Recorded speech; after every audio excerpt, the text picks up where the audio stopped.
কি করছো? হাই রে হাই, আমি আসছি একটু বাবুটাকে দিব আর এসে দেখছি খাচ্ছে। এত কিসের খাওয়া লাগে তোমার সব সময়? একটু খেলে কি হবে গো? কেন সব সময় খাবা কেন? আমগুলো তোমার একটু ভালোভাবে পাকবে, পাকার পরে সবাই মিলে খাবো। তুমি একা একা না পাকতে তুমি খাই নিচ্ছ এভাবে।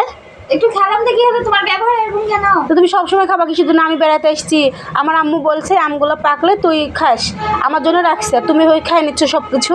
তো বলেছে তো কি হয়েছে, একটু কি খাওয়া যাবে না নাকি? এত কিছু সবই তুমি খাবা, আমি বা খাবো কি? কিসের 2 দিন পর পর আমার বাবার বাড়ি আমি আসবো না? তোমার কি তোমার কি বাবার বাড়ি? তুমি তোমার বাবার বাড়ি যায় তুমি এত পাওয়ার দেখাও গা। আমার বাবার বাড়ি আমি আসছি, তোমার এত পাওয়ার নাই তো। এসে কিসের জন্য 2 দিন পর পর আসবে বেড়াতে, আর গামলা ভর্তি ভর্তি করে খাবা? আমি গামলা ভর্তি করে খাই না কিছু। তুমি এত বড় কথা বলতে আজ মা আসুক, আজ আসুক, আজ এটারই বিচার হবে। কিসের গামলা ভরে খাই? হ্যাঁ, কিসের জন্য তুমি কথা বলবা? কেন কেন?